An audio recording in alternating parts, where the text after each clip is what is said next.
और इस वक्त खास मेहमान हमारे साथ जुड़ गए हैं। मजीद चर्चा इस मुद्दे पर करते हैं। वेद भूषण जी हमारे साथ जुड़ गए हैं, फॉर्मर एसीपी दिल्ली पुलिस। खैर मकदम में सबसे पहले तो सलाम टीवी को वक्त देने के लिए बेहद शुक्रिया आपका। आपसे समझना चाहेंगे क्योंकि इतना बड़ा एक लूप होल इसे कहा जाए या कहाँ पर जो खामी थी, जो कमी थी वो यहाँ महसूस की गई, और अब सिक्योरिटी बढ़ाने को लेकर लगातार जो चर्चा की जा रही है, सीआईएसएफ को जॉब सौंपी जा रही है, कैसे देखते हैं आप?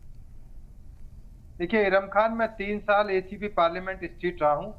पार्लियामेंट, राष्ट्रपति और तमाम एमपीज, मिनिस्टर्स की जो सुरक्षा का दायरा था वो मेरे कार्य क्षेत्र में था। परंतु मैं आपको थोड़ा करेक्ट करना चाहता हूँ, जो सीआईएसएफ है उनका काम है कि जो इंस्टॉलेशन है सेंट्रल गवर्नमेंट की, उनको सुरक्षा प्रदान करना, ना कि इन्वेस्टिगेशन करना। आपने देखा होगा मेट्रो पर, एयरपोर्ट्स पर, तमाम बड़े बड़े इंडस्ट्रियल जो फैक्ट्रीज हैं उन पर तमाम सीआईएसएफ सुरक्षा करती है। एक स्पेशलाइज्ड फोर्स है, इनको इस तरह की ट्रेनिंग और ड्रिल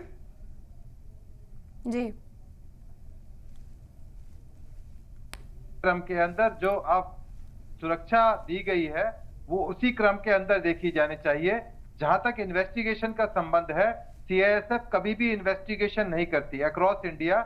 उनका जो मैंडेट है, उनको जो कार्य क्षेत्र है वो उनको दिया गया है। जो सुरक्षा के पैमाने हैं, जो एक पैमाने फिक्स किए गए, जैसे एयरपोर्ट पर जूते उतारकर, बेल्ट उतारकर चेकिंग की जाती है, फ्रिस्किंग चेकिंग की जाती है।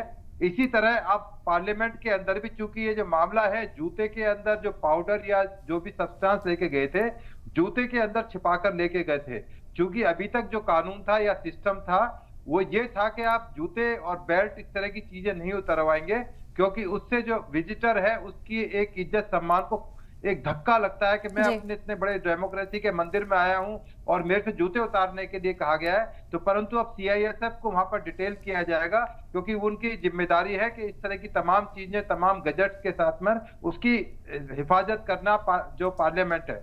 अब जो कस्टोडियन होता है, जो स्पीकर होता है, इसका जो अंदर का क्षेत्र है, उसके बाहर दिल्ली पुलिस तमाम सुरक्षा की जिम्मेदारियों के लिए होती है। अंदर का प्रेमिसेस कस्टोडियन, स्पीकर की जिम्मेदारी है कि वो तमाम सुरक्षा के उपाय करे जिससे कि पार्लियामेंट की सुरक्षा को सेंध न लगाई जा सके। हालांकि सेंध समय समय पर इसमें लगती रही है, ये पहला मौका नहीं है।